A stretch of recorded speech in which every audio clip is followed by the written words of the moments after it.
안녕하세요. 저는 얼마 전 기가 막힌 일을 겪고 새 인생을 살게 된 30대 후반의 여자입니다. 인생 선배님들의 말을 들으면 30대 후반은 아직 애기지 애기야. 뭘 해도 다 할 수 있는 나이니까 너무 좌절하지 말고 다시 시작하면 돼. 절대 늦은 거 아니야. 라고 말씀해 주시곤 하셨지만 그 일이 일어났던 그때 인생에서 제가 제일 불행하고 불쌍한 사람 같다는 생각이 들더라고요. 한동안 참 많이 힘들었습니다. 주변 사람들은 다 제게 괜찮다고 하는데 저 혼자 자꾸 구석으로 숨어 들어가고 회사도 출근하지 못하고 나이 먹어서 이게 뭐 하는 건가 싶은 자괴감에 한동안 집 밖에 나가는 것도 꺼려졌었죠. 이 사연을 듣는 분들은 정말 기가 막히시겠지만 제가 이렇게까지 구석으로 숨어 들어갔던 이유는 다름 아닌 파혼 때문이었습니다. 그것도 너무 쪽팔린 이유로요. 전 제가 살면서 파혼이라는 걸 하게 될 거라고는 상상조차 안 해봤습니다. 아니, 제 인생에선 절대 일어나서는 안 되는, 절대 일어날 수도 없는 일이라고 생각했죠. 저는 제 눈을 믿었고, 제 자신을 믿었고, 제 스스로가 꽤 괜찮은 사람이라고 믿고 살았으니까요. 하지만 뭐 인생이 제 맘대로 되나요? 제가 사람을 골라서 사귈 수는 있지만, 저의 유일한 단점인 제게 다가오는 사람을 막지 못하는 것이 참 이렇게 바보처럼 느껴질 때가 있다니.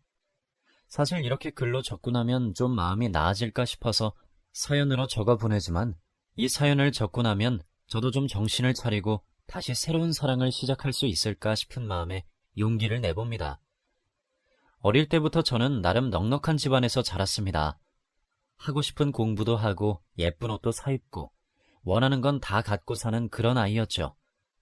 제가 외동딸이기도 하고 부모님의 사랑을 독차지하고 자란 터라 부족함 없이 자란 건 사실입니다만 제 유일한 단점은 낯을 많이 가린다는 것이었습니다. 어릴 때부터 친구들과 잘 어울리지 못했고 학창시절에도 친구 없이 왕따처럼 지내곤 했습니다. 친구들이 먼저 다가왔지만 그땐 왜 그리도 그게 싫었는지 사춘기가 좀 일찍 온 편이라 친구들의 호의가 달갑지 않게 느껴졌고 제게 다가오는 사람일수록 오히려 더 배척하게 되더군요. 그래서 학교에는 저에 대한 소문이 좋지 않았습니다. 처음에는 선생님들께서도 희정이는 낯을 많이 가리는 편이니까 좀 활발한 친구들이랑 지내면 성격 변호에 훨씬 도움이 많이 될 거야. 라면서 그 친구의 양해를 구해 저와 친하게 지내도록 했지만 억지로 그렇게 하니 오히려 거부감이 들더라고요. 게다가 나중에는 저희 부모님이 담임한테 촌지를 줘서 억지로 친구를 만들어주게끔 했다는 소문이 돌아서 오히려 학교 가는 게 너무 곤욕이었죠. 그렇게 저는 학창시절 12년 내내 거의 친구 없이 혼자 지냈습니다. 그러니 제 인생의 초중고등학교 동창회란 단 한 번도 가본 적도 연락도 해본 적도 없었고 하필 또 원하는 대학에서 떨어져 재수까지 하게 됐습니다. 그런데 재수가 제 인생의 전환점처럼 정말 많은 걸 바꿔놨습니다. 저는 그때 처음으로 연애라는 것도 해보고 알바라는 것도 처음 해봤습니다. 제가 처음 알바를 시작한 곳은 동네 호프집이었습니다. 그곳에서 맥주를 나르고 마른 안주를 나르고 설거지를 하면서 처음 일을 시작했는데 정말 말 그대로 동네에서 운영하는 작은 호프집이라 그런지 대부분이 단골 손님이었죠.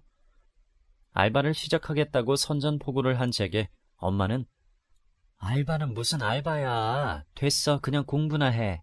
너 돈 없어서 그래? 엄마가 줄 테니까 알바할 생각 하지도 마. 라고 말을 하셨습니다.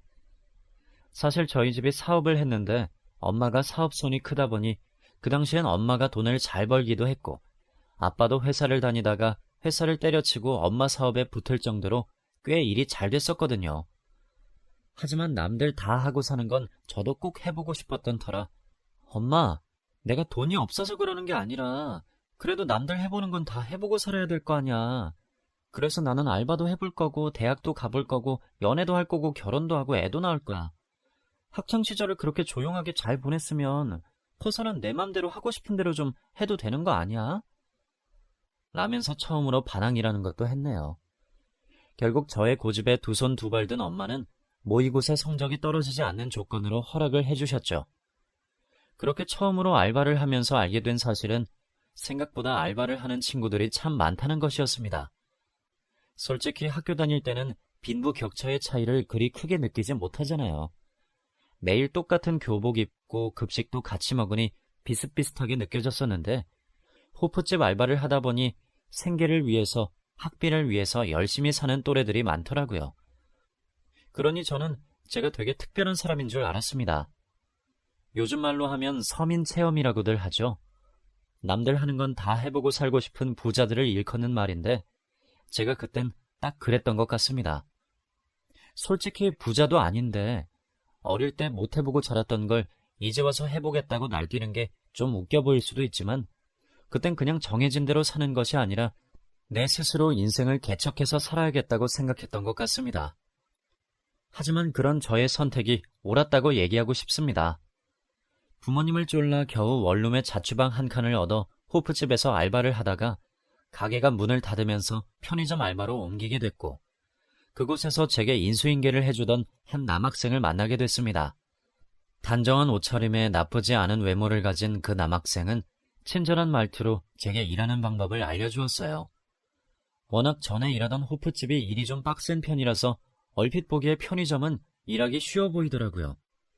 그렇게 인수인계를 받다가 문득 이곳 사장님은 어떤지, 일하는데 힘든 점이 무엇인지 궁금해지더라고요. 그래서 그 남자에게 근데 여기 알바하기 별로예요? 왜 관두는 거예요? 라고 물었더니 저 군대 가요.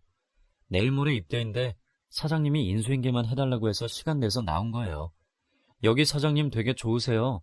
월급 밀린 적도 없고 밥도 잘 사주시고 먹을 거 있으면 잘 챙겨주시고 진짜 아들처럼 대해주세요. 라고 말하더라고요.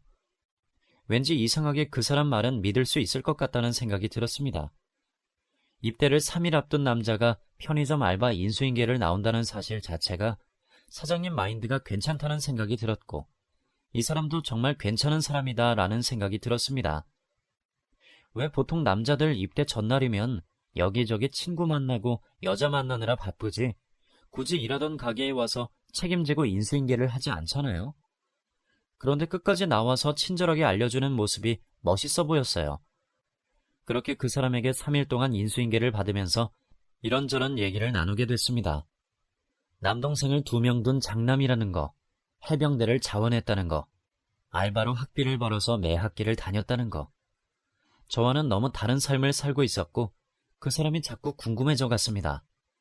그래서 헤어지고 집에 가서도 한동안 잠을 이루지 못했어요. 이제 내일이면 못 볼 사람인데 왜 그렇게 아쉽고 생각이 나는지. 결국 저는 마지막 날 그 사람에게 혹시 군대 갔다 오면 이 편의점으로 다시 와줄 수 있어요? 제가 그때까지 하고 있을게요. 라고 용기를 내서 말했죠.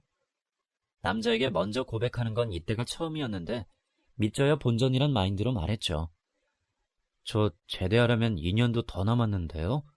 알바를 그렇게 오래 하겠다고요? 저야 좋죠. 아는 사장님이랑 일하는 건데 그럼 그때 제가 넘겨받을게요. 약속 꼭 지켜주세요. 라고 말을 하더라고요. 그렇게 저는 그 사람을 보내고 그 뒤로 정말 2년 동안 그 편의점에서 알바를 했습니다. 편의점 일하면서 술 취한 아저씨들, 진상 아줌마 손님들 상대하느라 때려치고 싶을 때도 많았지만 오직 그 사람을 다시 만나기 위해서 겨우겨우 버텼죠. 엄마는 기껏해야 최저시급밖에 받지 못하는 편의점 알바를 오랫동안 하는 저를 이해하지 못하시더라고요. 돈이 필요하면 엄마 회사에 인턴으로 와서 일하라고 말씀하셨지만 저는 그래도 그만두지 않았어요. 편의점에서 일하는 시간대를 바꿔가긴 했지만 사장님께서도 알바 중에는 제가 제일 오래 일한 사람이라고 말했고 취업이 바로 안 되면 매니저를 시켜줄 테니 걱정하지 말라는 식으로 말씀하시더라고요. 사실 전 졸업을 하면 엄마가 운영하는 사업장에서 같이 일을 해야 했던 터라 취업에 대한 걱정은 없었지만 학교 다니고 알바하고 이렇게 소소하게 돈을 버는 일상도 나쁘지 않다고 생각했습니다. 게다가 직접 노동을 해서 돈을 벌어보니 부모님이 주시는 용돈을 함부로 쓰지 못하겠더라고요. 돈의 소중함을 알았다고 해야 하나? 우리 엄마가 이 돈을 벌려고 그동안 얼마나 노력하신지 눈에 보여서 경제관념이 저절로 생기더라고요. 그래서 저는 지금도 편의점에서 2년의 청춘을 보낸 게 전혀 아깝다고 생각하지 않아요. 아무튼 그렇게 살다 보니 정말 2년이 후다닥 지나가더라고요. 그리고 약속대로 정말 그 사람이 제대를 하고 편의점을 찾았습니다. 오랜만에 보는 그 사람은 햇빛에 그을렸는지 까무잡잡해지고 그 전보다 듬직해진 느낌이었어요. 저는 반가운 마음에 그 사람에게 달려가 포옹을 했습니다. 너무나 당황스러웠겠죠. 고작 3일 본 여자가 갑자기 달려와서 끌어안으니 그 사람도 기가 막히다는 듯이 웃더라고요. 왜 웃어요? 전 너무 반가워서 그런 건데. 라면서 저도 뻘쭘해했더니 아직까지 진짜 알바하고 있을 줄 몰랐어요. 솔직히 없을 줄 알았거든요. 그런데 이렇게 보니까 정말 약속은 지키는 사람이네요. 그동안 잘 지냈어요? 저 머리 짧으니까 너무 이상하죠? 그래도 금방 자라요. 원래 제대하면 금방 자란다고 하더라고요.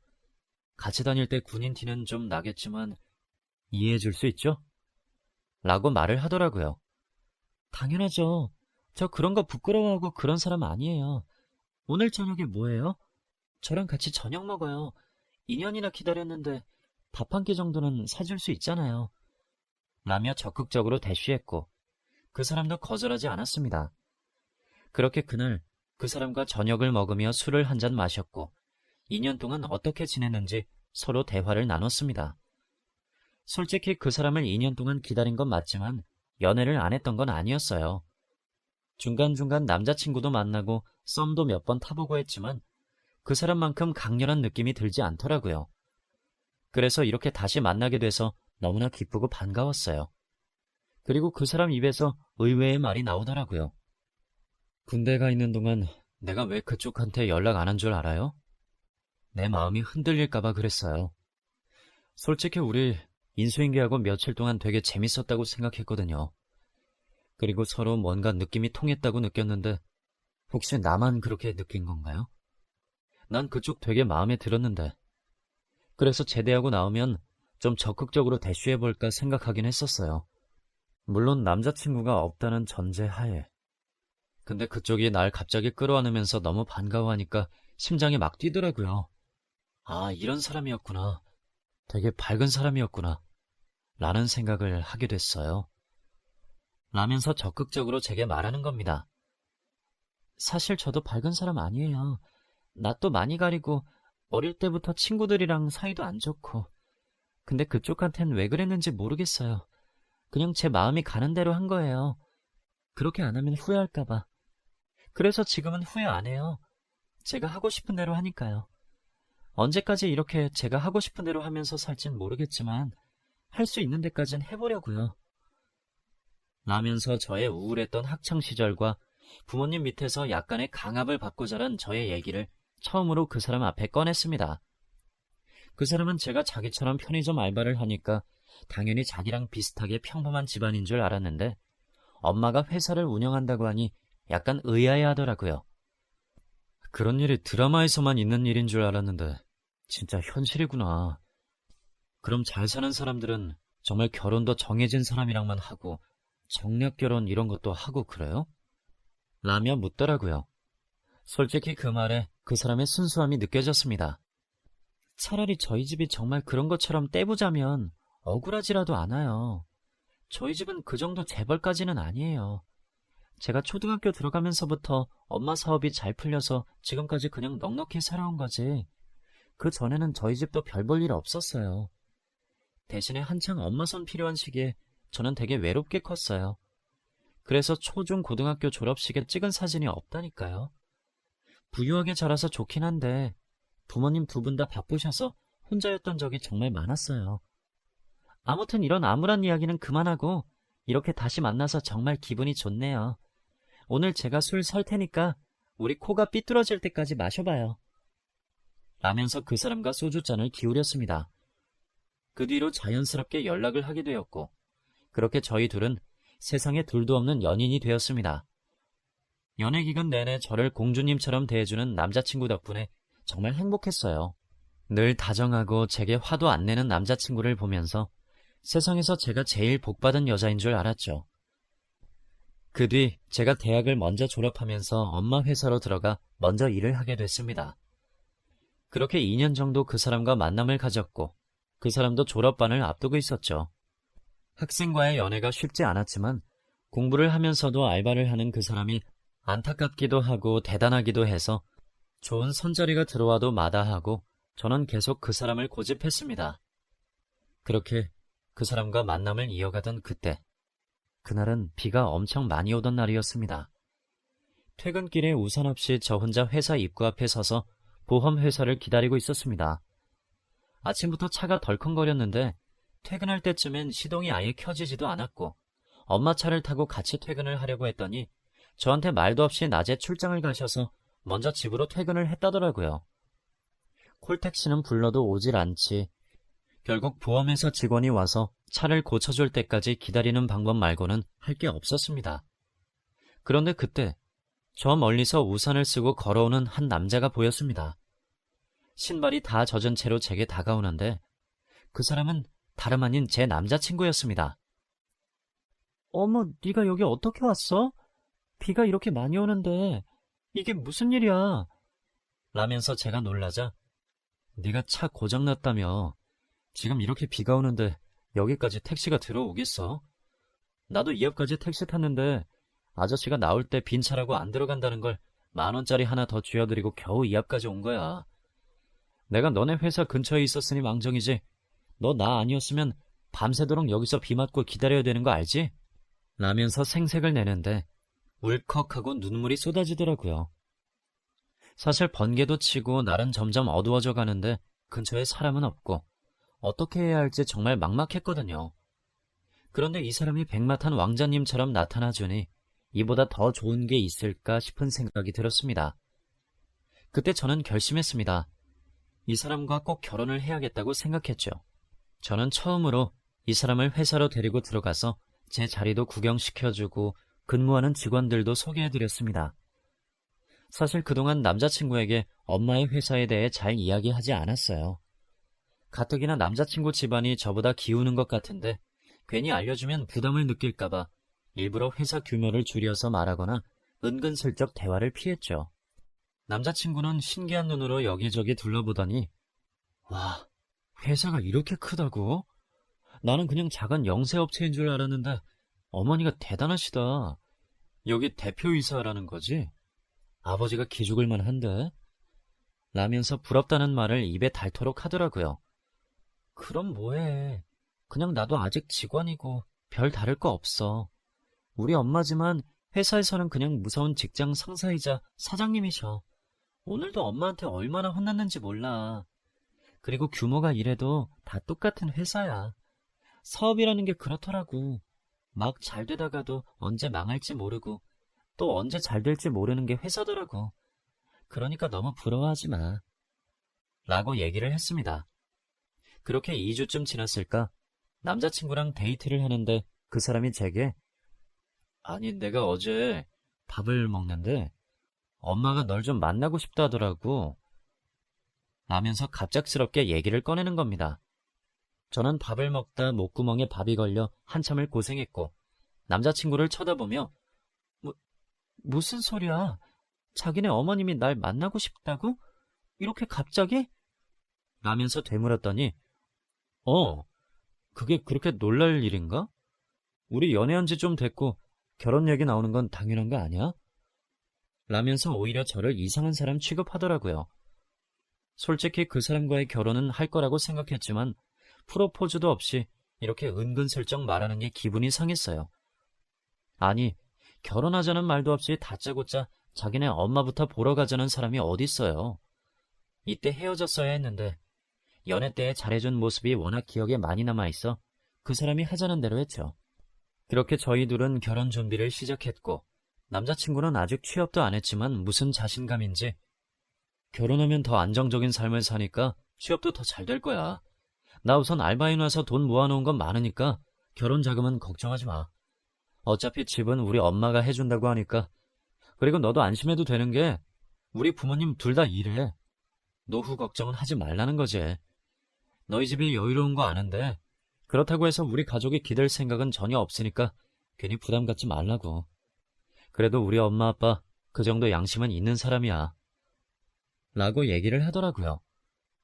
사실 전 그런 걱정은 해본 적도 없는데 아마도 본인이 저희 회사에 다녀간 뒤로 돈 때문에 결혼을 서두르는 것처럼 보이기 싫어서 저한테 밑밥을 까는 느낌이었습니다. 사실 저도 남자친구와의 결혼 생각이 아예 없던 건 아니었던 터라 그냥 한번 눈 감아주기로 했고, 남자친구와 예비 시어머니의 요청대로 같이 만나서 밥이나 가볍게 먹자는 생각으로 남자친구 집을 찾았죠. 그런데 제가 집에 도착하자마자 남자친구 어머니께서 나오시더니 역시 부자는 옷 때깔부터가 다르네. 어머 어머, 이거 엄청 비싼 명품 브랜드 아니야? 세상에 피부 좀 봐. 고생하는 티가 확 난다. 아유, 나도 젊을 때는 저렇게 예뻤는데 어쩜 이렇게 늙어버렸나 모르겠어. 구두도 너무 이쁜 걸 신었네. 라면서 제가 입은 옷이나 신발, 가방에 관심을 보이시더라고요. 아버님은 뒤에서 헛기침만 하고 계시고 민망해서 어쩔 줄 몰라 하는 모습이었습니다. 남자친구는 엄마 그만해. 왜 이래 없어 보이게. 들어와. 사람 사는 게 다 그렇지? 너네 집만큼은 좋은 집은 아니지만 우리 그냥 이렇게 살아. 라면서 저를 집 안으로 들이더라고요. 솔직히 그냥 평범한 가족 같았습니다. 거실 액자엔 가족 사진이 걸려있고 구형 TV에 오래된 러닝머신 운동기계, 방음이 잘 안되는 옆집까지. 저는 빌라에 살아보지 않아서 잘 모르겠지만 그냥 평범하게 사는 집 같다는 생각이 들었죠. 근데 그동안 남자친구한테 가정환경 대충 들어서 어느 정도 예상을 하기도 했고, 또 제가 남자 조건이나 배경 보는 성격이 아니라 이건 그렇게 거슬리지 않았어요. 그렇게 제가 자리에 앉자마자 예비 시어머니께선 내가 우리 아들한테 듣고 빨리 좀 보자고 했어. 갑작스러웠지? 미안. 아니 너무 궁금하잖아. 어머니가 사업을 하시는데 그 화장품 관련 사업 그거라며? 요즘 내가 엄청 쓰고 있거든. 세상에, 그 회사 대표이사인 거야?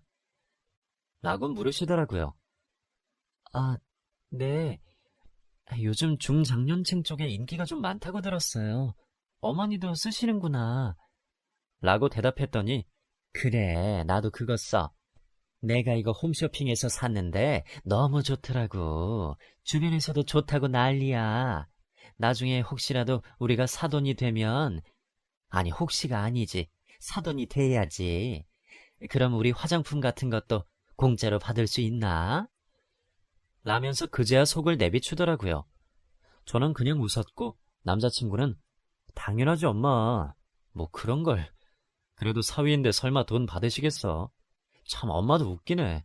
별걸 다 물어봐. 아빠는 뭐 궁금한 거 없어? 라면서 자기도 민망했는지 아버님께 말을 걸더라고요. 아버님은 헛기침만 하시더니 그냥 뭐 난 궁금한 건 없고 집안이 수준 차이가 좀 나는데 부모님이 결혼을 허락하실지 모르겠네.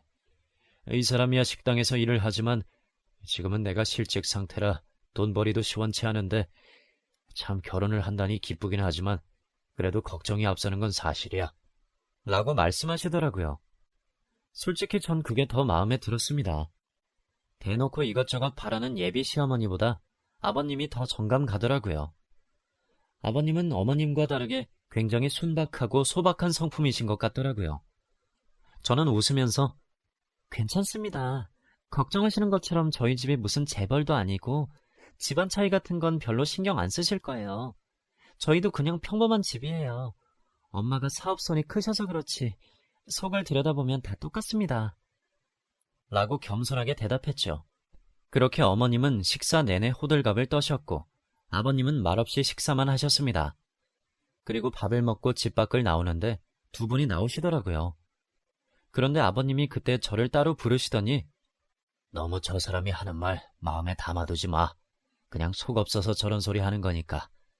우리가 없이 살아서 그렇지 나쁜 짓 하고 산 사람들은 아니야.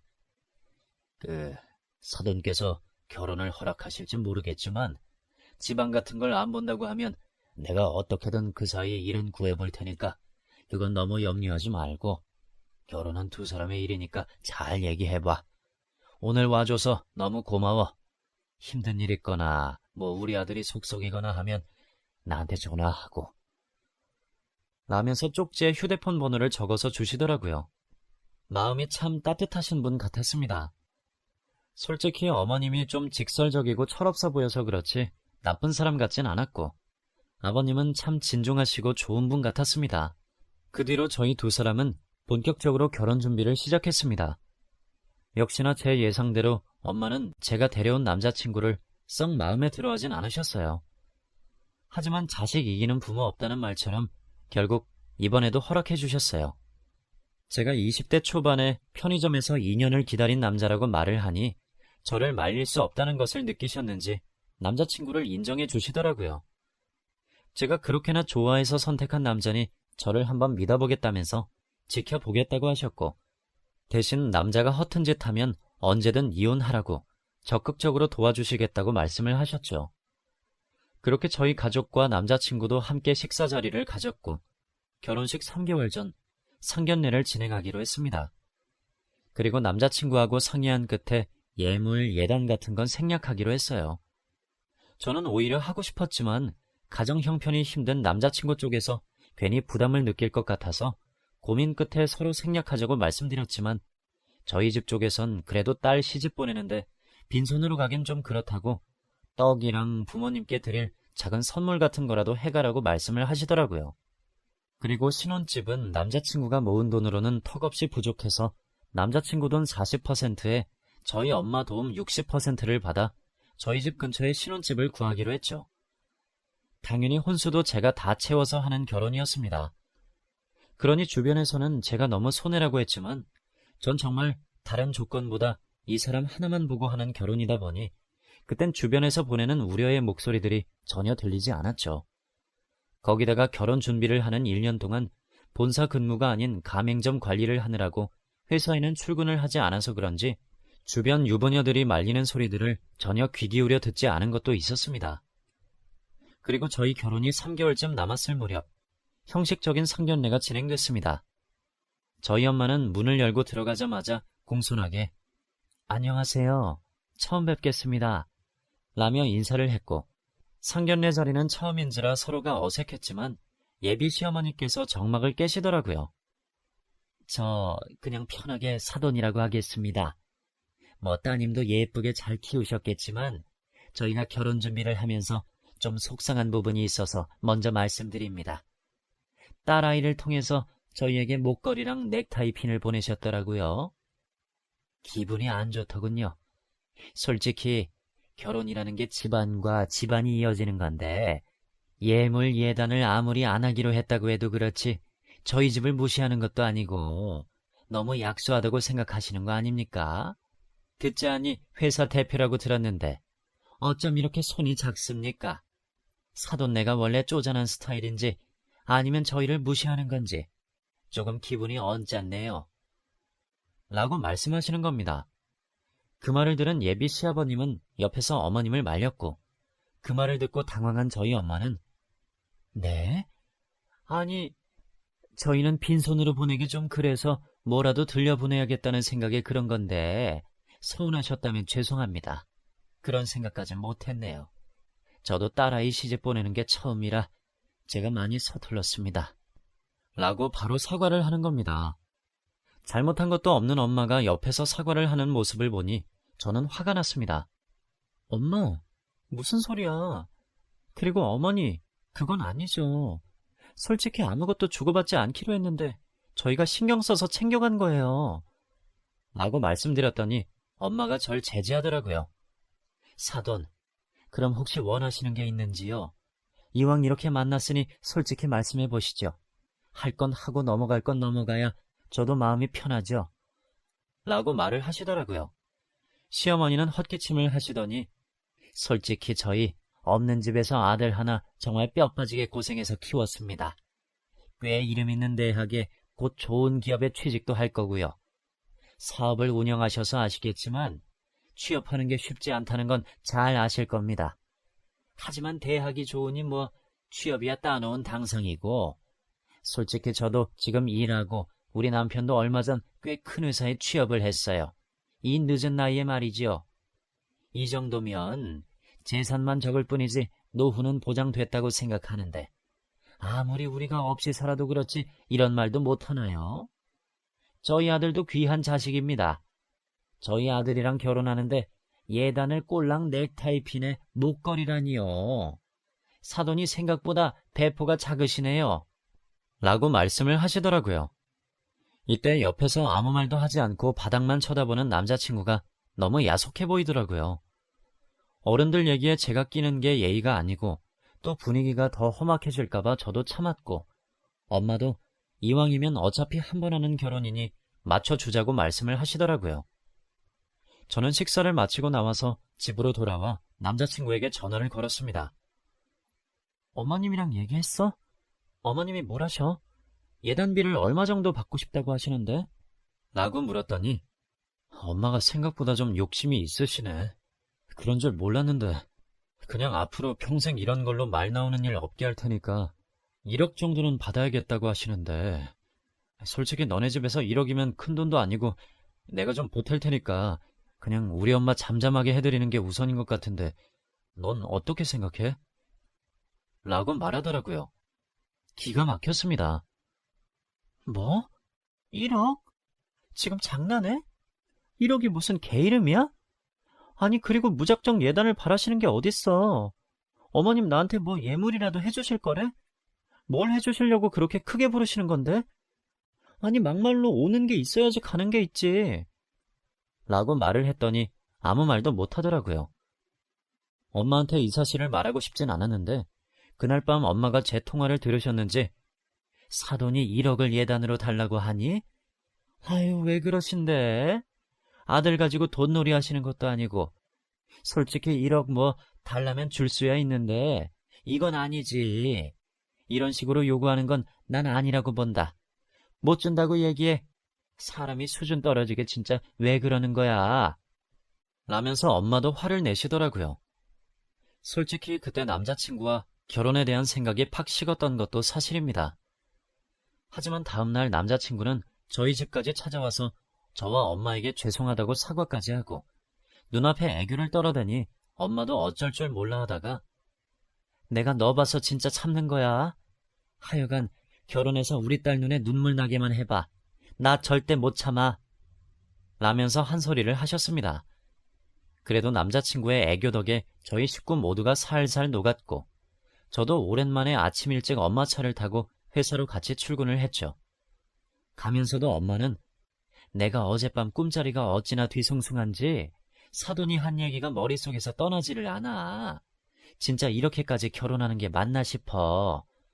라면서 제게 얘기를 하시더라고요. 하지만 엄마의 얘기가 틀린 게 없다는 걸 그때 알게 됐습니다. 회사 앞에 무슨 일이 일어난 건지 사람들이 모여있고 구경이라도 난 듯 웅성웅성 대더라고요. 저는 그 모습을 보며 뭐야 무슨 일 있어? 왜 이렇게 다 나와 있어? 엄마 차 좀 세워봐. 라고 말한 뒤 차에서 내렸고 사람들이 모여있는 쪽으로 걸어간 그때 그 자리에서 기함을 하고 말았습니다. 어머니 여기서 뭐 하시는 거예요? 왜 여기서 이러고 계세요? 라고 물었는데 아무 말도 하지 않고선 피켓을 들고 마스크를 하고 서 계시더라고요. 그 피켓에는 돈 많은 부자가 서민 무시한다. 서러워서 살겠나. 라고 적혀 있더라고요. 어머님은 절 보자마자 내가 이렇게라도 해야 속이 시원할 것 같아서 찾아왔다. 돈 많으면 사람 무시해도 되는 거야? 어제 아들한테 들으니까 곧 죽어도 예단비로 1억은 안 되겠다고 했다며? 우리가 그 돈 받을 정도도 안 된다 이거야? 우리 아들 평생 키우느라 든 돈이 몇십억인데 우리 아들을 데려가면서 그깟 1억도 못 해줘? 사람들이 그러면 못 써. 내가 얘기 들어보니까 다른 집들은 예단으로 몇 억도 해준다는데 내가 많이 봐줘서 1억이라고 했는데 곧 죽어도 안 되겠다는 거잖아. 그럼 나도 못 참지. 나도 줄 때까지 여기서 못 떠나. 그러니까 그렇게 알아. 라면서 소리를 지르시더라고요. 정말 너무나도 황당해서 할 말이 없었습니다. 제가 어머님을 일으키며 어머니, 여기 저희 사업장이고 제 직장이에요.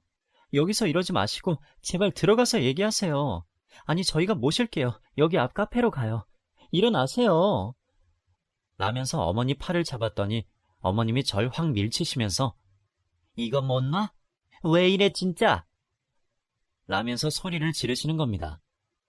어쩌다 보니 저희 둘의 몸싸움이 됐고 입구에 있던 청원경찰들과 경비 아저씨들까지 전부 저희 둘을 말리기 시작했습니다.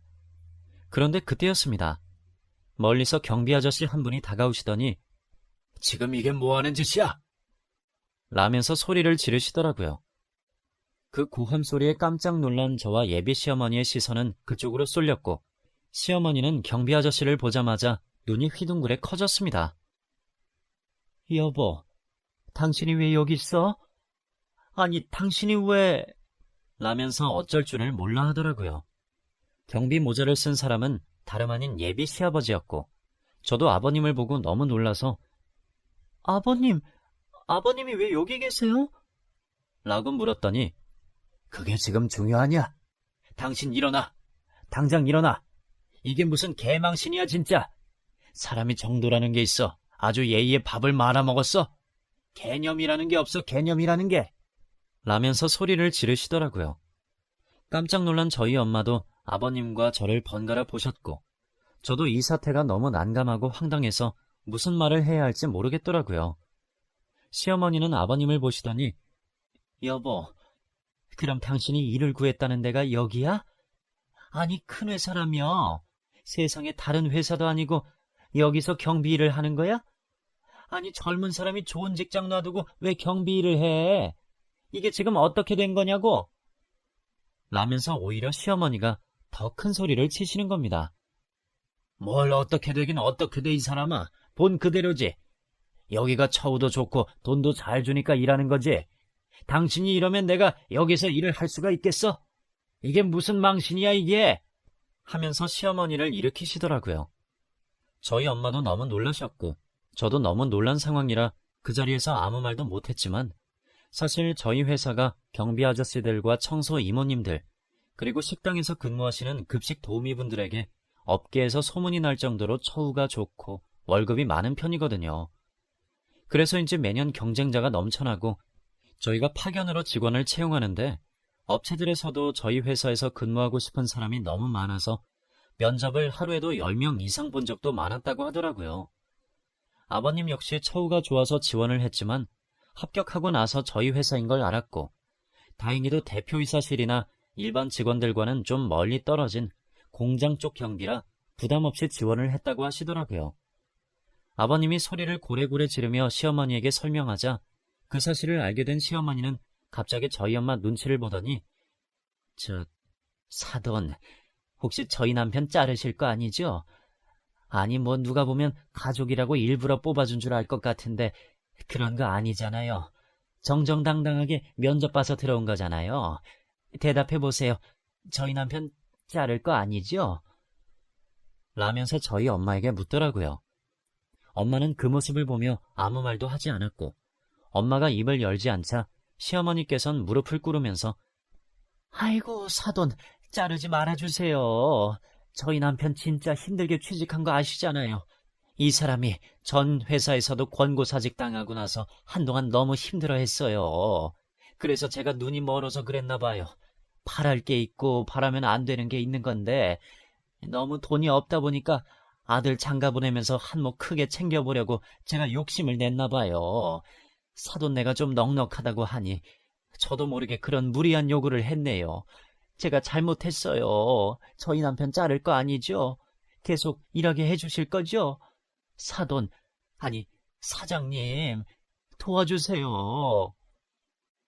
라면서 무릎을 꿇고 사정하기 시작하더라고요. 엄마는 대답하지 않고 회사로 들어가셨고 저는 엄마를 따라 들어갔습니다.